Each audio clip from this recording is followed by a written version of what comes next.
of our food, and what do you see in the industry and where it's going for? Well, Adia, I see that you start from the end, right? Yeah. But this is Well, like the thing that I want to ask. So I'm starting, but I'm sure we're gonna have lots right of at the end, questions. but I think you Yeah. touched probably the most important point, the most important part of the industry itself. We could talk about it more later on, but I think that's the most important part. It's to balance the expectation between what we think about food tech, between what investors think about food tech, what the industry think about that, and what the end consumer, right? Because in opposed to all tech industries, someone at the end must buy it, right? It Sure. must And eat it. buy it and one more than once, right? Yeah. It has to be tasty, it has to be good, it has to be nurtured. You have to love it. Yeah. You need to You know, consume it. It's part of your daily life. It couldn't be like, yeah, I liked it once and that's it. if you like it once, it's a disaster, right? You have to. It's a repeat. You have to repeat. Go to the supermarket, order it online or whatever, and that's probably the most important part. To balance the expectation between what people think about food tech, right? I think the first part is what people don't understand. It's a completely different industry. It's a completely different industry. The food industry, it's more conservative, it's slow, it's heavy, it thinks different. If you compare it to the IT, if you compare it to the cyber, or even to more conservative tech companies, as we know it as EdTech, has been around for a while. It's completely different. People have to understand that the decision-making process behind every product could take more than a year. Just to think behind that. It's not plug and play. You don't download the software or whatever. I can tell you from my personal experience.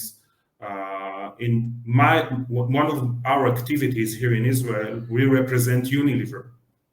And Unilever, is one of the largest player in the world, not just in food, in home care and personal care.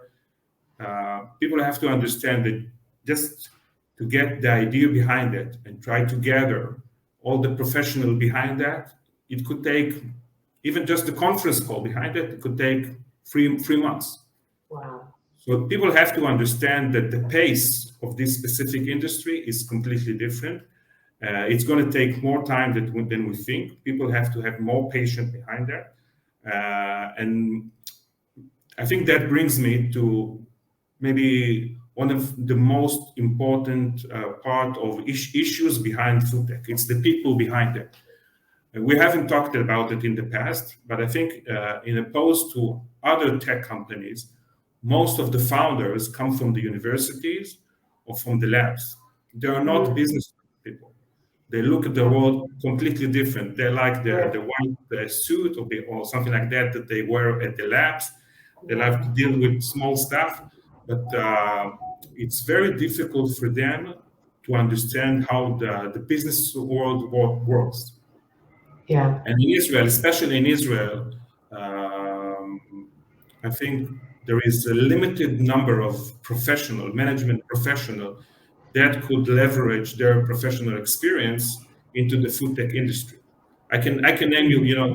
I wanted to start with that, but I came across the food tech industry.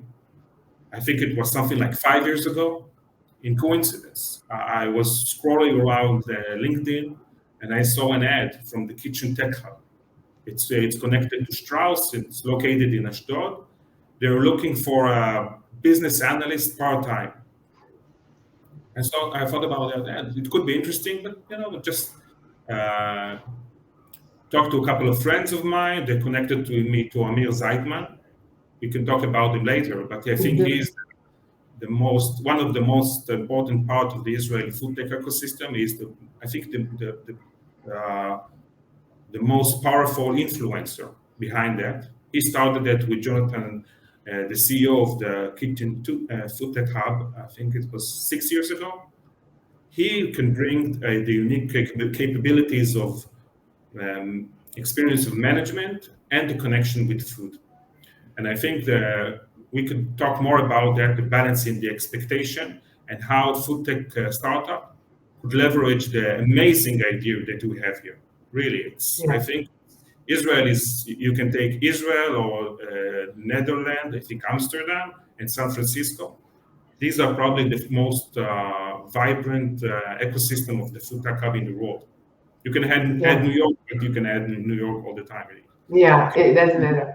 But It what doesn't you're matter. saying is two things. It's slower because the industry and the players are slower. Like Unilever is a very big corporate and they're moving really slow in the decisions about what they're going to fund and what they're interested in.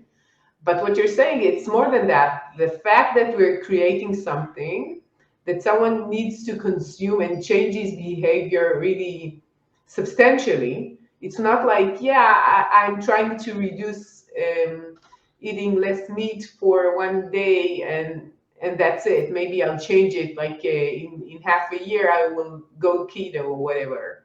It's more than that. I really need to like it and consume it in a way that it's part of my diet from now on, which is not that easy, right? So it's like three levels. One is like the industry. Second is the development of these kinds of initiatives, and the third one is the change in the consumers that is needed in order to really be successful there. Exactly, exactly, and I think we can talk a bit about how it started, where it started, this food tech Yeah, industry. When someone talk about food tech, someone is looking for innovation or some unique technology. If you compare it to other industries like machine learning, AI, data lakes, or whatever, it started with a couple of guys mixing ingredients in the kitchen yeah, and they called it food tech, but it's not really food tech, right? It's just a new look, a new vision about how we consume our food. And they started it. Were trying to bring new products to the market. You, for yourself, you're vegan, right? yeah, And and everybody's looking for new products that you consume that would be tasty. It could replace the food or the meat or that they're consuming today. So it started not as a food tech, but now it's completely different. And I hope the whole cultured meat or cultured milk that the main character or the main features of the food tech industry today would change the expectation that we talked about. It could go a bit faster because it's real tech. It's a combination of more than just a couple of ingredients mixed around in the kitchen. There are a couple of Israeli names, like just for the example, Imaginary. I'm not sure if you're familiar with the company. no. Uh, Great name. they they've done something quite unique. They combine the issue of food tech and real tech. They have a joint venture with the Tel Aviv University, and they're using their platform for the AI and machine learning to learn more about the product itself and make it better and faster for the end market, for the end consumer.